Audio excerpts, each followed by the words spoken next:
বাজার আমার most favourite একটা জায়গার নাম এটা, কারণ সমুদ্র আমি অনেক বেশি পছন্দ করি। জীবন যুদ্ধে যখনই আমার কনফিডেন্স লেভেল একটু নিচে নামতে থাকে তখনই আমার প্রয়োজন ভিটামিন সি। আর নিজেকে রিফ্রেশ করতে এবার ছুটে চলে গেলাম সমুদ্রের ডাকে।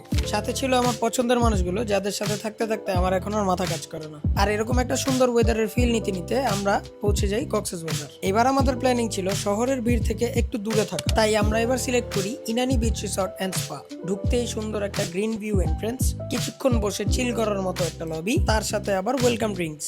আর সেখানে অলরেডি আমাদের জন্য রেডি ছিল 4 জনের একটা ডাবল বেডরুম, সাথে পুরাই একটা অ্যাস্থেটিক বাথরুম।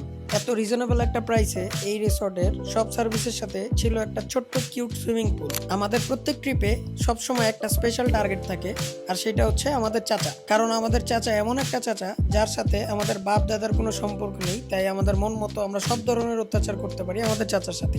নিজের সার্কেল যত ছোট রাখবেন জীবনে ততই ভালো থাকবে, কারণ সার্কেল ছোট হোক কিন্তু বিশ্বস্ত হোক। সারাদিন আমাদের যতই ভালো কাটুক, আমাদের রাতের ঘুম নষ্ট করার জন্য কিন্তু আমাদের চাচাই যথেষ্ট। তাই আমাদের চাচার জন্য থাকে সবসময় অন্য লেভেলের কিছু সার্ভিস।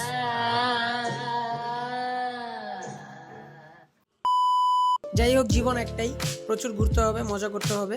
আর এবার এরকম একটা পারফেক্ট সানসেট, ঝড় বৃষ্টি রোদ সব ধরনের আবহাওয়া দেখেই আমরা শেষ করে আসি আমাদের এবারের কক্সবাজার ট্রিপ। নেক্সট আমরা গাড়ি নিয়ে কোনো একটা ট্রিপ দেওয়ার প্ল্যান করতেছি, কারণ আপনারা সবাই গাড়ি নিয়ে যে ট্যুর ব্লগস গুলো আসে সেগুলো খুব এনজয় করেন। সো ইনশাল্লাহ আমরা নেক্সট ট্যুর দিব আমাদের গাড়ি নিয়েই। সো আপনারা চাইলেই কিন্তু কিছু সুন্দর সুন্দর জায়গা আমাদেরকে কমেন্ট বক্সে কমেন্ট করে সাজেস্ট করতে পারেন। So thanks for watching.